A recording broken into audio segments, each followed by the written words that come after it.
Jai Radha Madhava Kunja Bihari Jaya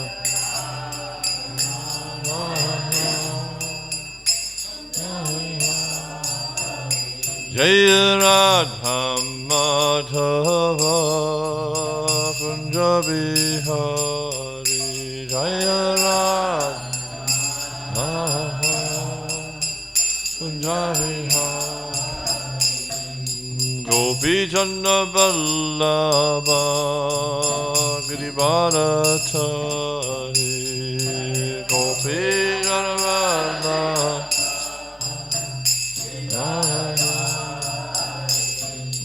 Gopi Chandra Vallabha Girivardhari Gopi Chandra Vallabha Girivardhari Jaya Radha Madhava Kunja Bihari Jaya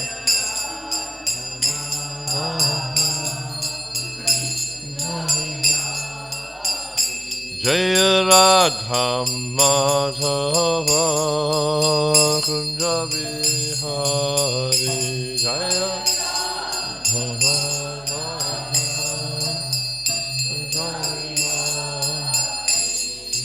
Gopi Chandra Vallabha Girivardhari Gopi Chandra Vallabha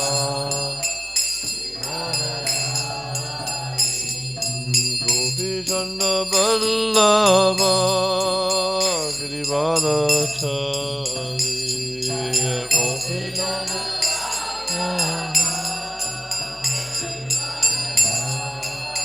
Yashoda Nandana Braja Jana Ranjana Yashoda Yashoda Nandana Braja Jana Ranjana Yashoda Yamuna Tira Vanachari Yamuna Tira Yamuna Tira Vanachari Yamuna Tira Jaya Radha Madhava Kunja Bihari Jaya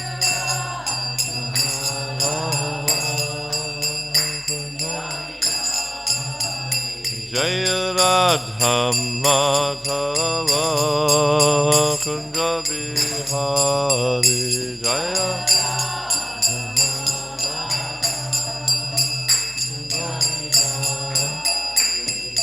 Gopi Chandra Vallabha Girivardhari Gopi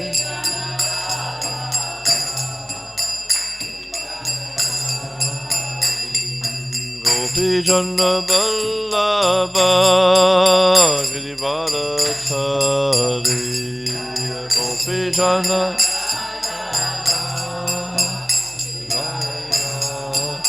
Yashoda Nandana Braja Jana Ranjana Yashoda Yashoda Nandana Braja Jana Ranjana Yashoda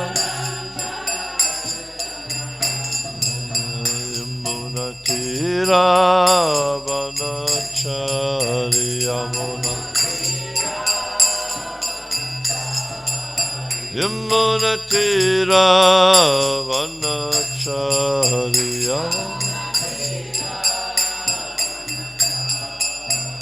Jaya Radha Madhava Kunja Bihari Jaya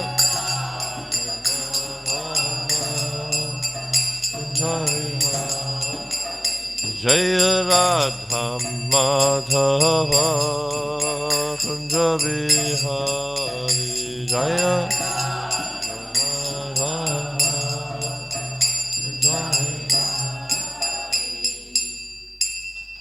Jai Jai Vishnu Vishnu Pad Paramahansa Parivrajakacharya Stotarasatashi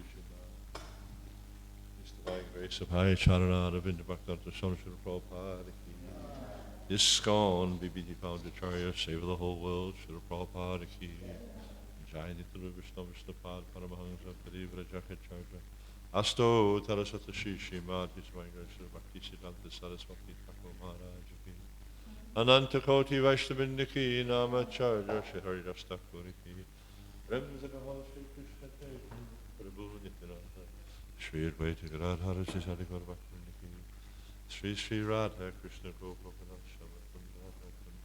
Giri Govardhana Ki Brajbhumi Shri Vrindavanam Ki Navadip Mahapuram Ki Purusham Chitra Jagat Ki Gangamai Ki Chamuramai Ki Bhakti Devi Ki Tulasi Maharani Ki Samaveta Bhaktivinoda Ki Jayanitai Go Premanandi Oh Krishna Samvaris, Oh Krishna Samvaris, Oh Krishna Samvaris, Oh Krishna Samvaris, let us feed Shri Guru and Shri Garanga. Oh Krishna Prabhupada Ki.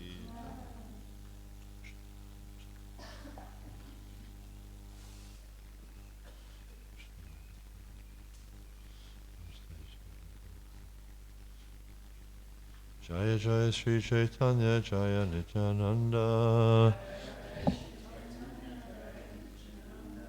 Jaya Dvaita Chandra Jaya Gaura Bhakta Vrinda Jaya Jaya Sri Chaitanya Jaya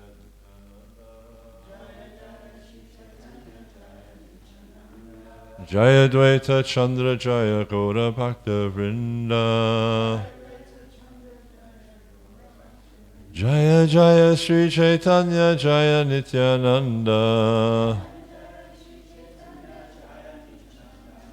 Jaya Dvaita Chandra Jaya Gaura Bhakta Vrinda.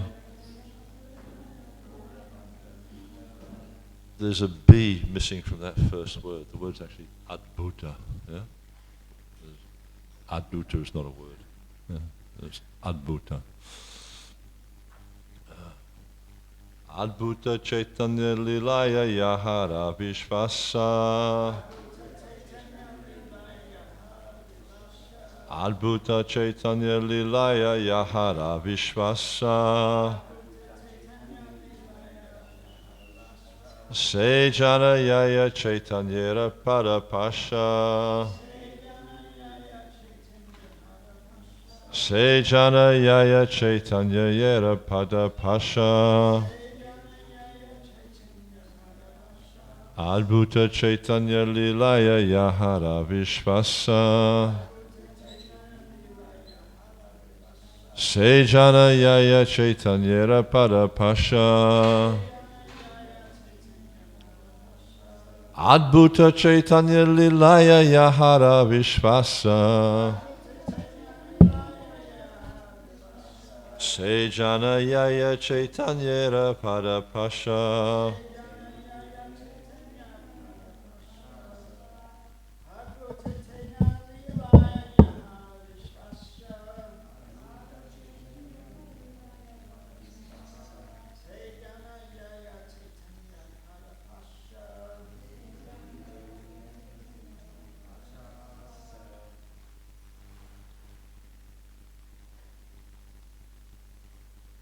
Anyone else? Adbhuta. Wonderful. Chaitanya Lilaya. In the pastimes of Lord Chaitanya. In the pastimes of Lord Chaitanya Mahaprabhu. Yahara. Anyone whose. Vishvasa. Faith. Say that. Jana. Person. Yaya. Makes progress. Chaitanyera. Of Sri Chaitanya Mahaprabhu. Pada. The lotus feet. Pasha. Near. Translation. Only a person who has firm faith in the wonderful pastimes of Lord Chaitanya Mahaprabhu can approach his lotus feet. Responsively, please. Only a person who has firm faith in the wonderful pastimes of Lord Chaitanya Mahaprabhu can approach his lotus feet. There's no purport. There's a purport to 3:12, and it's the last purport in the chapter. Rasange kahila esi dante rasara ihaye shuni shuddha bhakti hayatara. In this discourse, I've explained the essence of the devotional conclusion. Anyone who hears this develops unalloyed devotional service to the Lord. Likita grantera yadi kari anuvada tabe se grantera akta pai ashvada. If I repeat what is already written, I may thus relish the purpose of this scripture. Deki grante bhagavati vyasera achara kata kahi anuvada kari vada vada. We can see in the scriptures, Srimad Bhagavatam, the conduct of its author, Sri Vyasadeva. After speaking the narration, he repeats it again and again. Report, at the end of Srimad Bhagavatam in the 12th canto, the 12th chapter, that's interesting. It says here 52, but in the new one it says 43. You know that? Different numbers. At the end of Srimad Bhagavatam in the 12th canto, the 12th chapter has 52 verses in which Krishna Dvaipayan Vyasadeva recapitulates Srimad Bhagavatam's entire subject matter. Sri Krishnadas Kaviraj Goswami wants to follow in the footsteps of Sri Vyasadeva by recapitulating the 17 chapters of the Sri Chaitanya Charitamrita's Adi Leela. Yeah. So in probably the next, I don't know how many verses, I've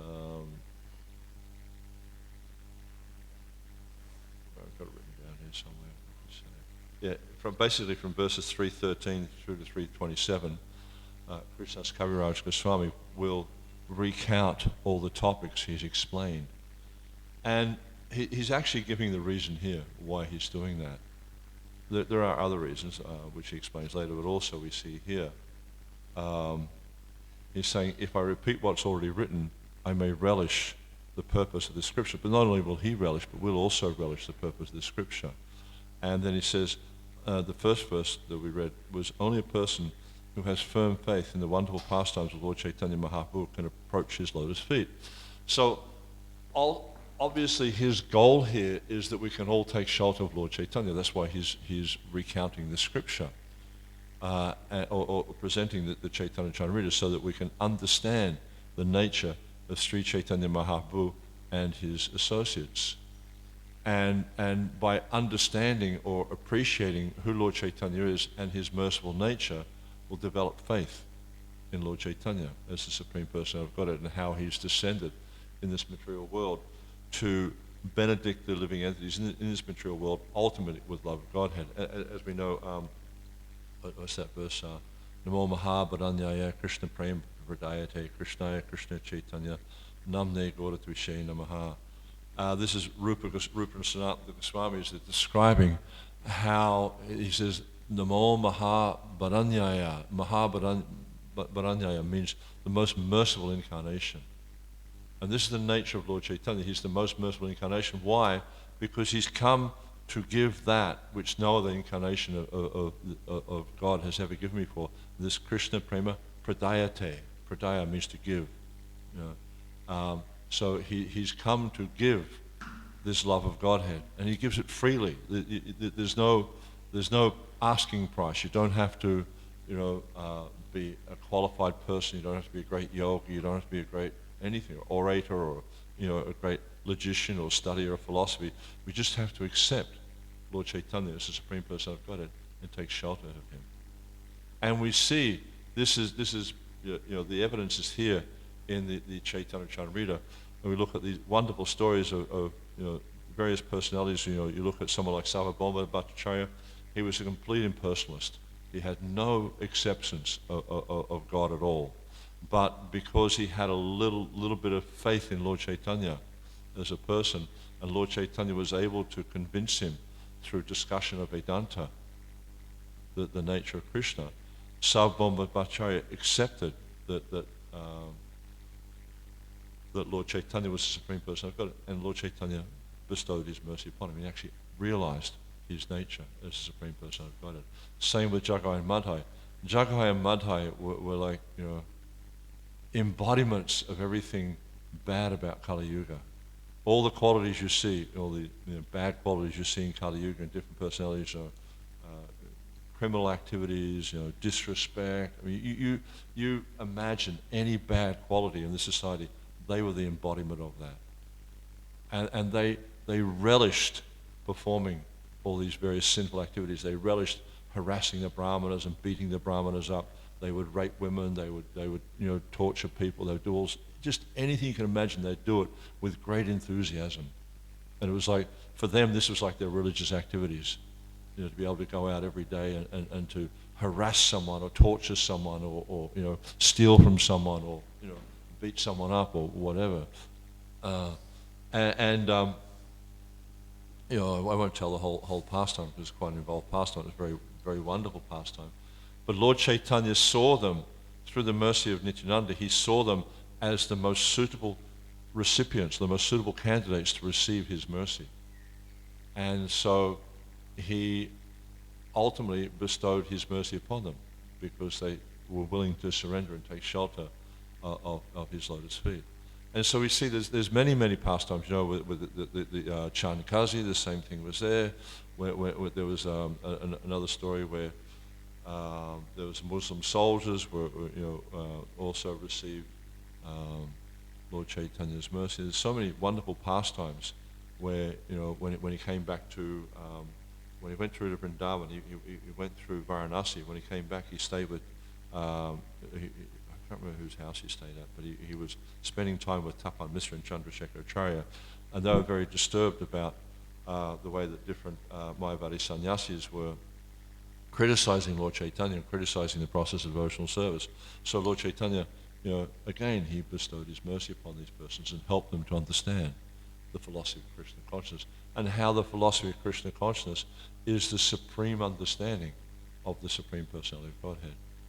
And so it's very, very wonderful. So Krishna's Kaviraj, in the next, I can't remember how many verses it is, but it's around about 14, 15 verses. He'll recount the pastimes of the Adi Lila, or not just the pastimes, but like give it chapter summaries and very, very brief summaries, usually a sentence chapter summaries, but it gives you an idea of what's going on, with the idea of instilling faith in the reader about the wonderful nature of Sri Chaitanya Mahaprabhu and his associates, and his eternal associates, and also the devotees. And we'll see, it describes this a little bit later on, how the first 5 chapters are like a preface for the whole story. Sorry, not the first 5, the first 12 chapters are a preface for the whole story.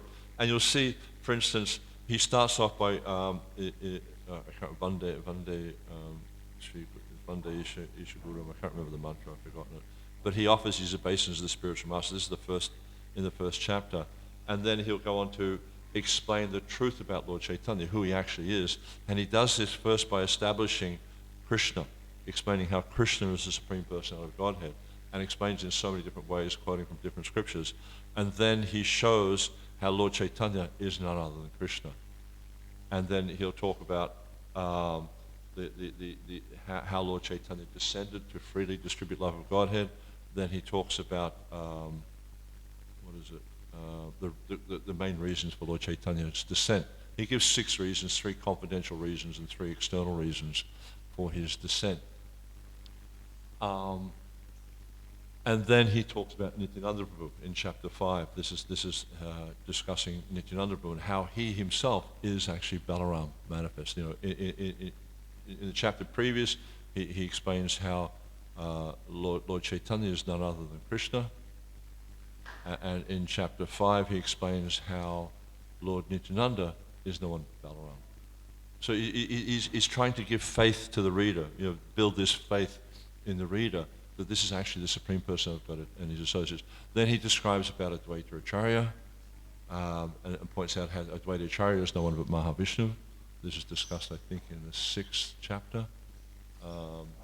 And then he goes on to explain the Panchatattva, how, and this chapter is called Lord Chaitanya in 5 features, and showing how these personalities of Chaitanya Mahaprabhu, Nityananda Prabhu, Advaita Acharya, Srivas Thakur, and Srinivas Acharya, Gadadhar Pandit, are different manifestations of the Supreme Person of Godhead in different ways. You know, we have the Lord himself, we have his expansion, we have Advaita Acharya, then we have Gadadhar, who's a Shakti Tattva, and then you have Srivas Thakur, who's a Jiva, sometimes explained as Narad Muni. And then it goes on to describing the reason why this book is describing the pastimes of Lord Chaitanya, and how these pastimes are meant to invigorate, to enliven the living entities.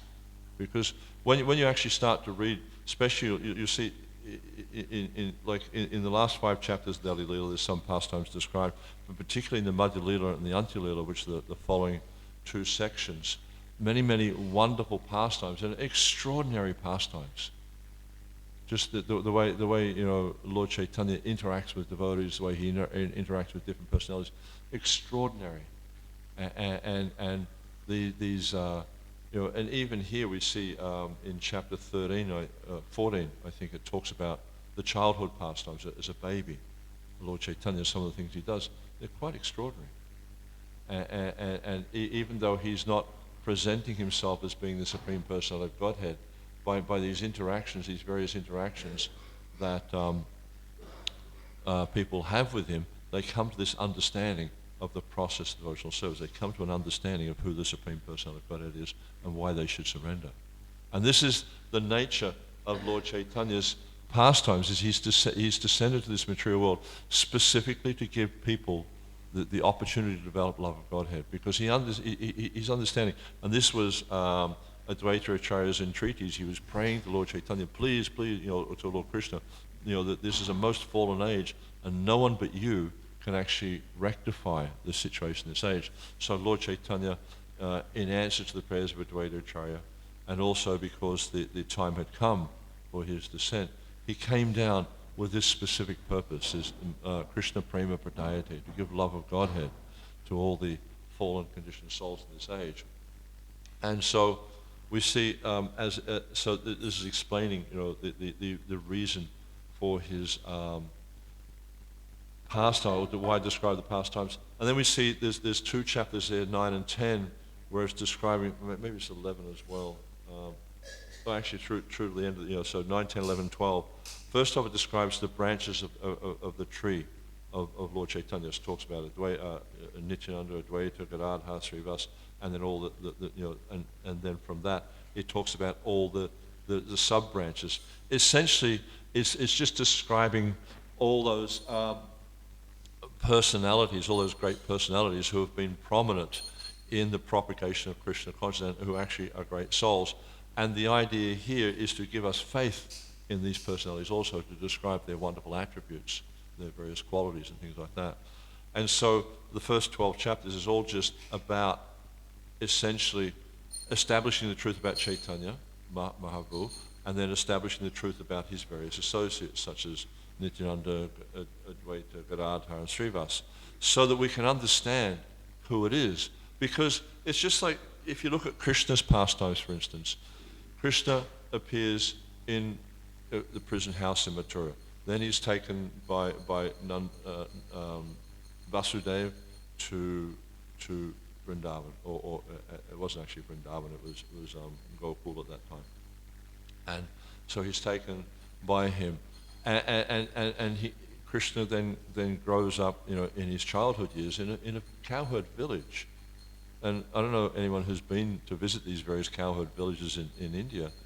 They're very simple place, very simple existence. You know, it's like they simply have, you know, very simple huts made out of mud, straw roofs, stuff like that.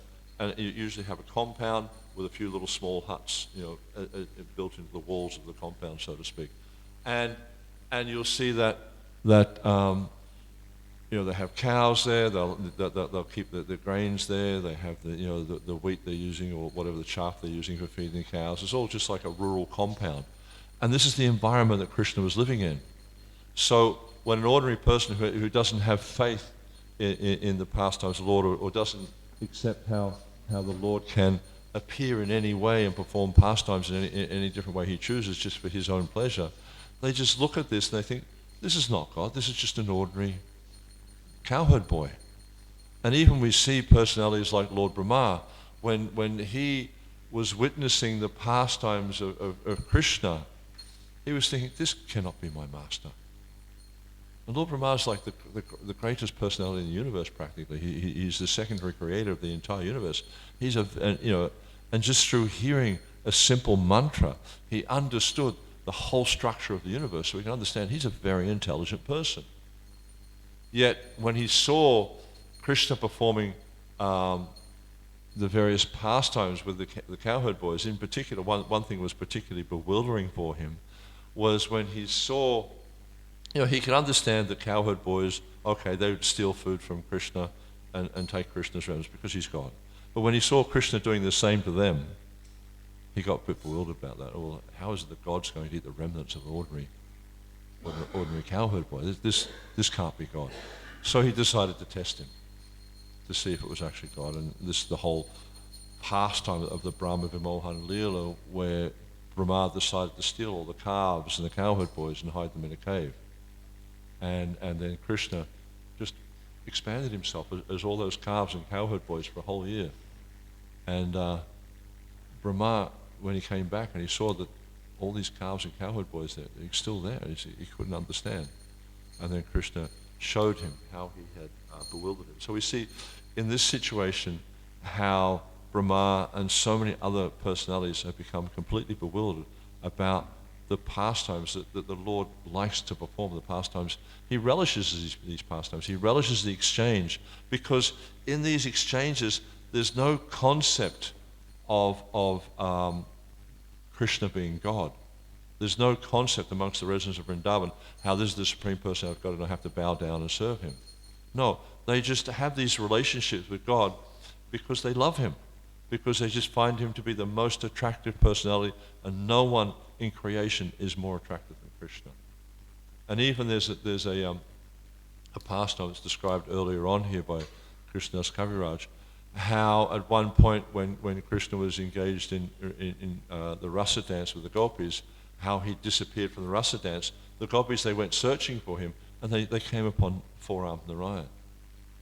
And immediately they understand who Narayan is. They have no problem with that. They offered obeisances and respect and offered prayers. And then they offered prayers, they offered glorification, they asked him for a benediction. Where's Krishna?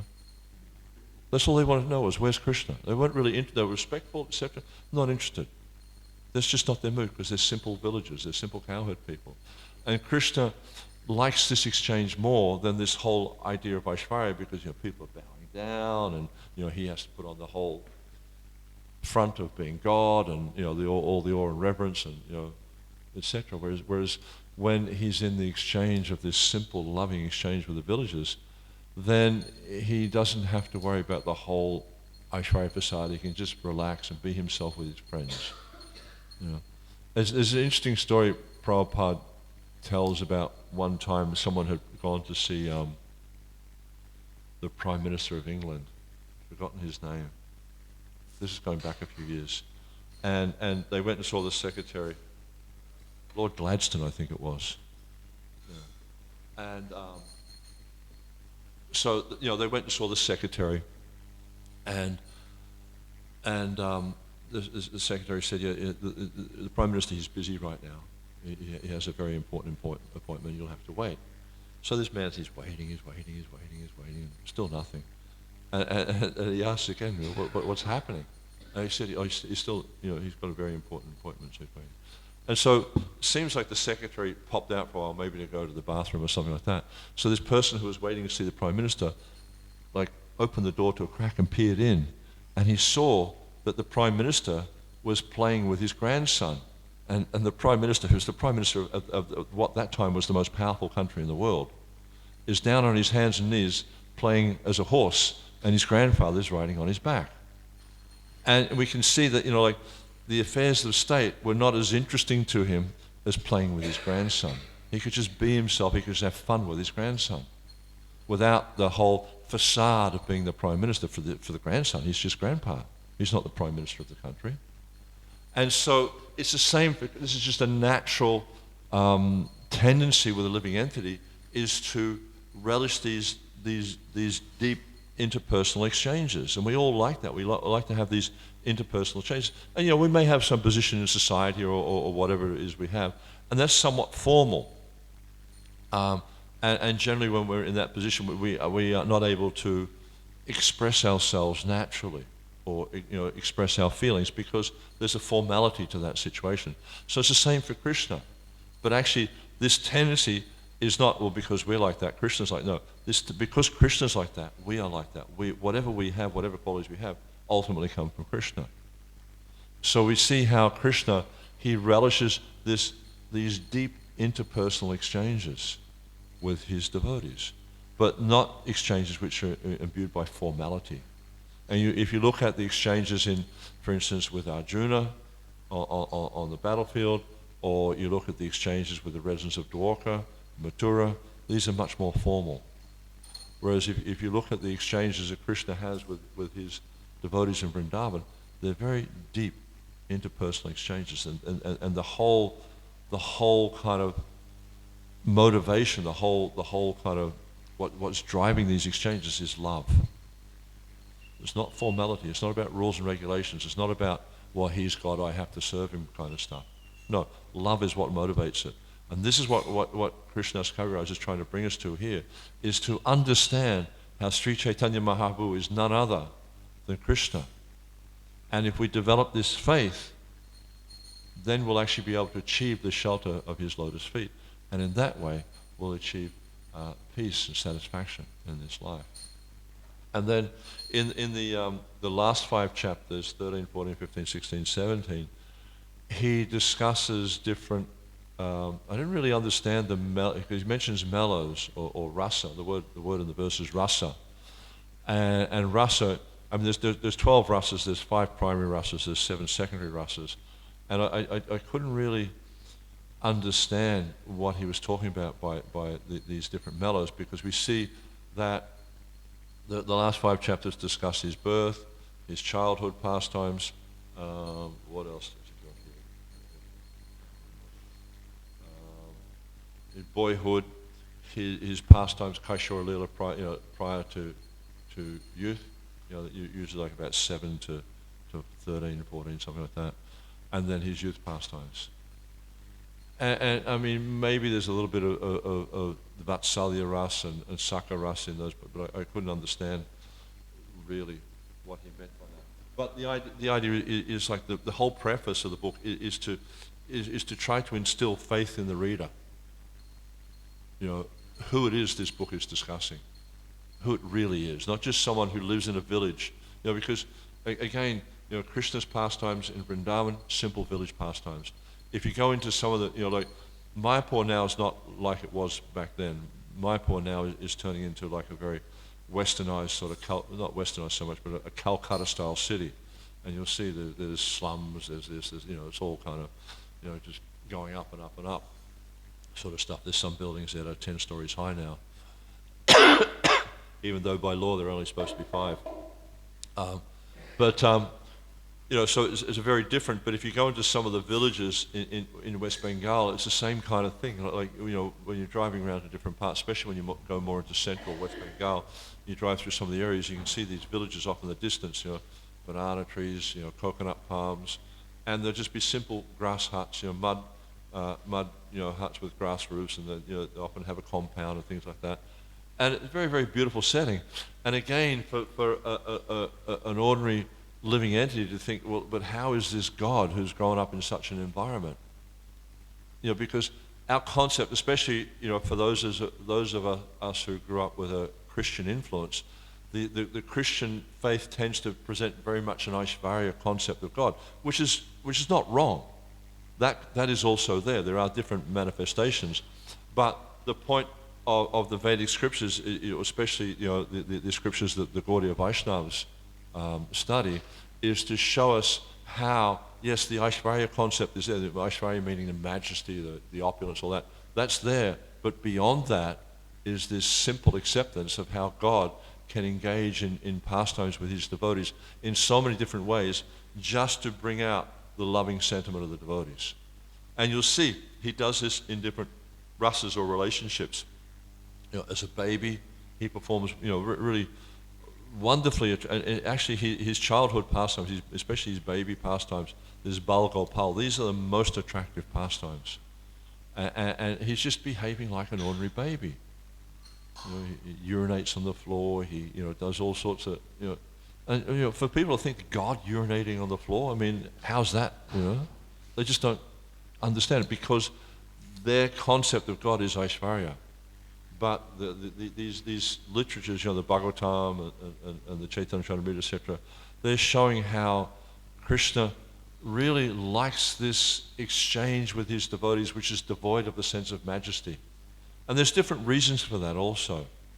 Because one of the things is like, if, for instance, you have children and you're the parent, this brings about certain concerns. This brings about certain emotions, etc., whereas you're always worried about the child's well-being. I know with my wife, she's always concerned, even though her son's 40 years old, she's still worried about his well-being. She's still worried, is he going to turn out all right? I mean, he's already an adult, he's like, and it's not like she's unique. All parents are like that. If they're good parents, they're all like that. They're all concerned that their children will turn out to be good people. And you're probably, I wouldn't be surprised if when he's 60 years old, his mum's still thinking like that. I know with my mother, even I'm in my 40s and my 50s, she's still treating me like I'm a child. That's just a natural relationship. So rather than being in the position, Krishna takes that role of being the parent, and he's the supreme parent. He's the perfect parent. But better than being the parent, he prefers to be the child, where he's the one who's dependent, because then they're worrying about him. He prefers that. He finds greater taste in that relationship than he does in the relationship of having to be the one who worries about everyone. And this is one of the essential points that's being brought out here in the Caitanya Charitamrita, is showing who Lord Chaitanya is. Even though he's in this very simple setting, he is actually the Supreme Personality of Godhead. Who Lord Nityananda is, even though he does really strange things. If you read some of the different stories about Nityananda, he does really unusual things. He associates with strange people. He just, I won't get into it, but he does strange things. And Advaita Acharya, he's quite an interesting character. Some of the things he does, at one point, he was getting a little bit sort of annoyed with Lord Chaitanya referring to him as a senior all the time, so he started to spout Mayavadi philosophy. And Lord Chaitanya became quite upset with him and started to chastise him. Then Advaita became happy because Lord Chaitanya was actually stating the truth about his position, how he was inferior. And so we see like this the whole beginning of this Adi Leela is helping us to understand who these personalities are. They are not ordinary personalities. And even the direct associates, Vakrashar Pandit and the Ghosh brothers and so many extraordinary personalities, they're not ordinary. Just like, was it Vakrashar Pandit, I think?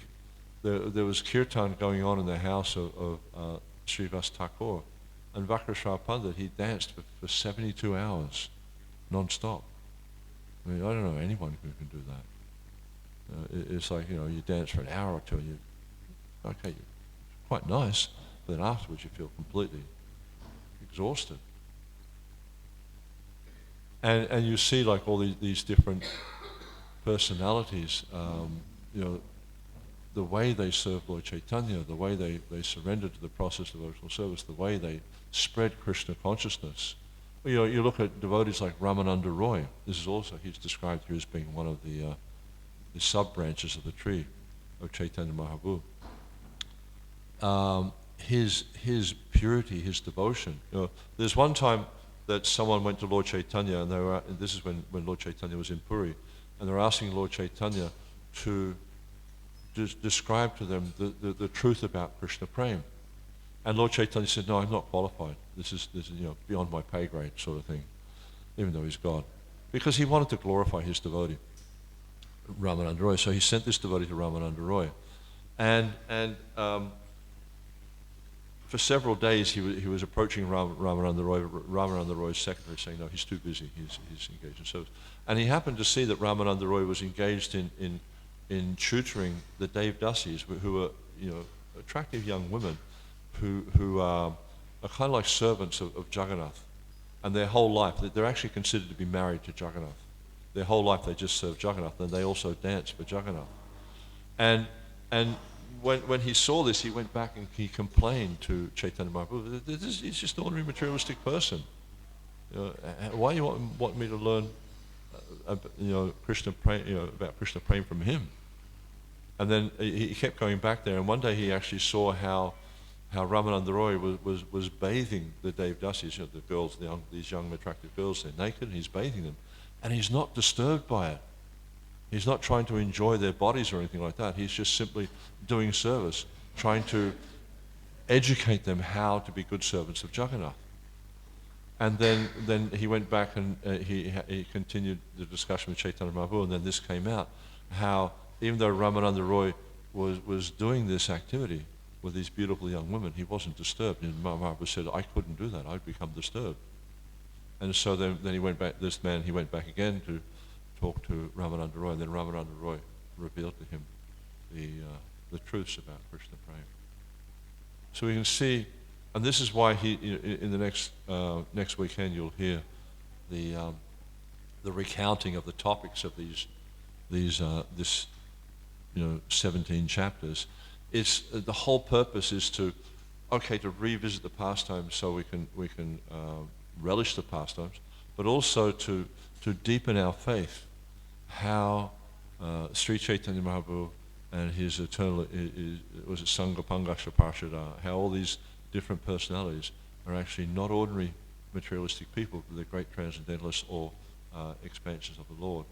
And it's also interesting that in the end of each canto, because they're also referred to, the Adi Lila, Madhya Lila, Anja Lila, they're referred to as cantos elsewhere. In the end of each one of these cantos, he does a similar thing. But also, one thing that I find really interesting about Krishnadas Kaviraj is he prays for the mercy of Lord Chaitanya and his associates. Then in the next chapter, in the next section, the Madhya Lila, at the end, he recounts the description of the Madhya Lila, but then he prays I just want to take the dust of the Brajbasis on my head, because he's writing the Caitanya Caritamrita. He was based out at Radhakund, and he wrote most of the Caitanya Caritamrita there. Then in the last section, in the Antya Lila, he does something quite extraordinary. I actually wrote it down because I just thought it was quite an extraordinary thing. In the Madhya Lila, he says, by hearing the summary, one can understand the purport of the scripture. And this is really important, because you can understand, by going through the summary, you can understand what it's about. But then in the end of the Antya Lila, he says, by summarizing and repeating, one can remember the description of the book. And then he takes the shelter of the lotus feet of the readers, and he says, I decorate my head with the dust of their lotus feet. So that means, like, all of us, Krishnadas Kaviraj is taking shelter of us, which to me I find so extraordinary. I mean, like, what's the benefit of taking shelter like me, or someone like me?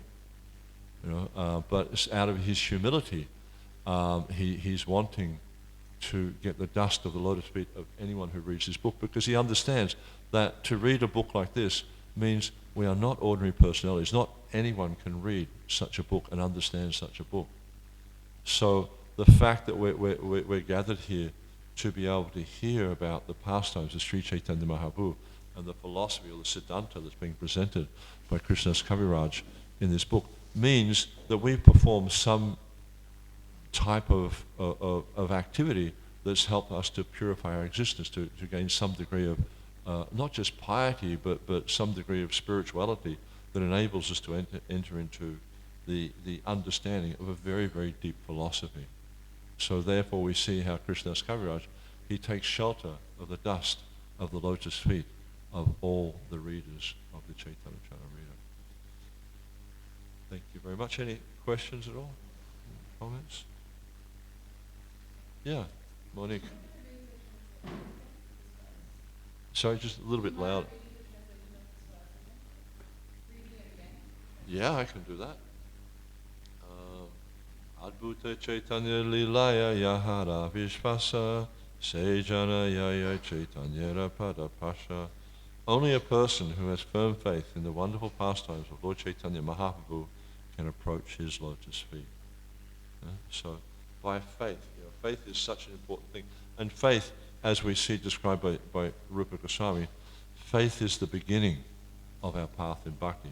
If you don't have faith, then how are you going to accept anything? Faith is the beginning of any endeavor, really. It's like, someone might go out and get a job.